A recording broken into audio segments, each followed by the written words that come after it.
هناك صرخات تعلن بداية الثورة السورية في 15 من آذار، لكنها لم تكن الأولى في دمشق، فقد سبقتها إرهاصات هبت رياحها بالتزامن مع ربيع الثورات في الدول العربية.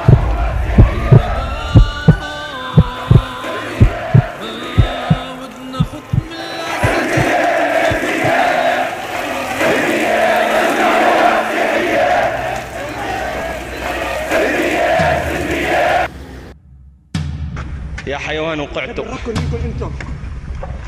يا بحر يا رجال الأسد عالهدى لك يابا عالهدى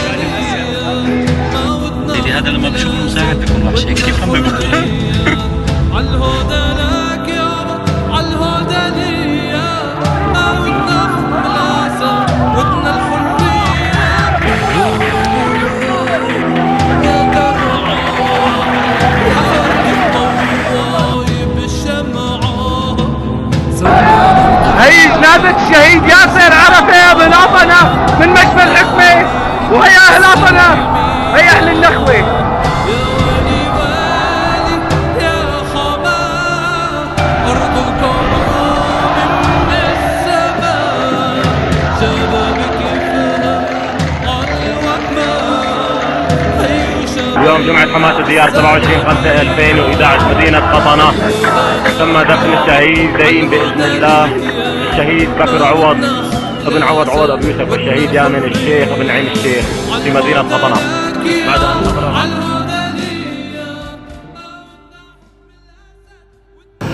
طبعا أنا سجلت أنا وأولادي الحمد لله، لي الشرف وهذا وسام على صدري وعلى قلبي وبحبه، وهلا مستعد انسجن من أجل وطني ومن أجل كذا. الشباب رافعين تقارير إنه أنا بصقي المتظاهرين ماي، رحت شيعت بالقدم، شيعت بدارية والمعظمية، هذا واجبي. أول شيء كان محمد مأمون كان محبوس ظل بسجن الصدناية 7 سنين.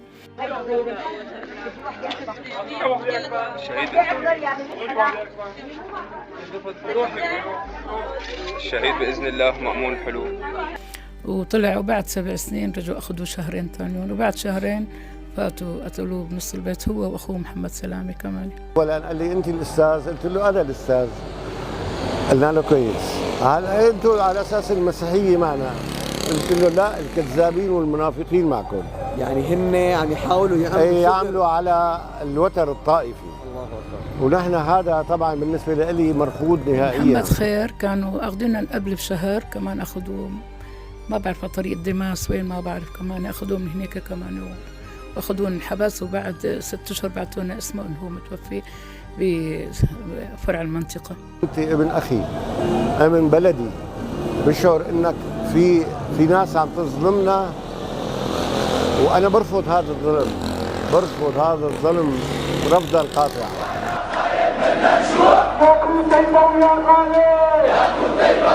وبعد اللهم صل على النبي، بعد شي سنة و3 أشهر رحت زرته بصدنايا لأبو أيمن، وأول زيارة يعني كان هيك كتير معذب والدم هيك على وشه وكل شيء، يعني يقول لي ليش اجيتي؟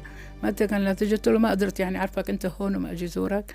يعني انت كنت بتعرف شفتيه انه بصيدنايا ورحتي زرتيه هو بصيدنايا. في مجال تحكي لنا عن الشيء اللي صار معكم بصيدنايا؟ هلا بصيدنايا رحنا مع مقلاك، طلبنا رحنا يعني واحد قدم لنا زياره ورحنا لنشوفه يعني طلنا شي ساعتين، قلنا ليش هيك يعني هلا ما كان يطلع شو القصه؟ قال عم نجهزه يعني. بعدين طلع هيك يعني هو الدم على وشه هذا، قلت له ليش هيك هذا هيك؟ قالوا هذا بيعذبوه قبل الزياره وبعد الزياره كمان. فهو قال لي انه انتم على اساس المسيحيه معنا، قلت له لا، الكذابين والمنافقين معكم، وخذ يا قتل، خذ يا قتل. يا عمر جينا صاحب هالنظام، يا وطنا تحيا الجالين، يا وطنا تحيا الجالين، الله يلعن خوالين، وربي يرحم شهدائي، ربي يرحم شهدائي، جينا يا بنا جينا، جينا يا بنا جينا. حتى الأموات في مدينة قطنة تريد إسقاط النظام.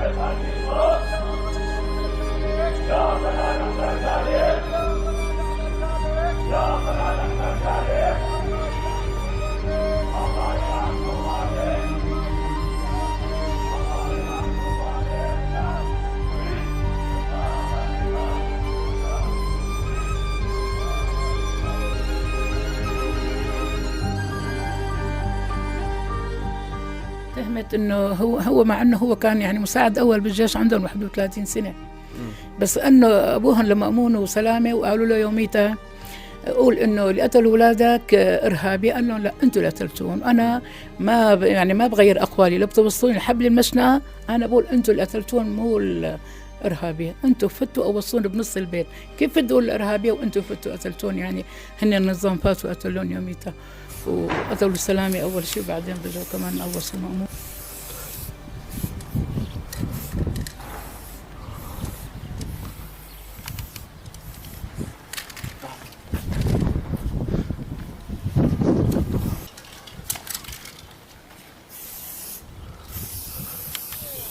بسم الله الرحمن الرحيم وبه نستعين. يا أيها الذين آمنوا إن تنصروا الله ينصركم ويثبت أقدامكم.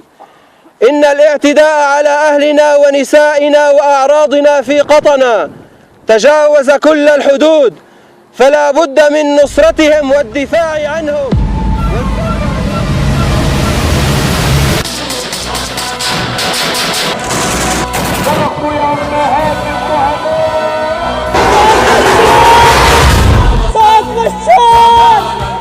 يا أهل الحارة بشار سقط. مشاهدينا، قيادة الجيش السوري تخبر الجنود بسقوط النظام.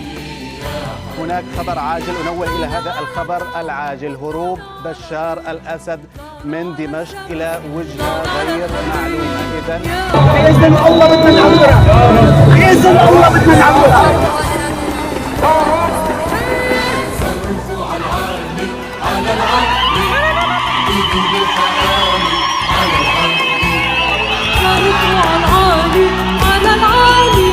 اركضوا بالحوالي على العالي، قولوا للحبيبة جينا، افرحوا افرحوا يا ليل يا حب يا نور على الشجرة البدرية. قنال الضوء قنال الريح قنال الشمس قنال الحريق يا حبيبي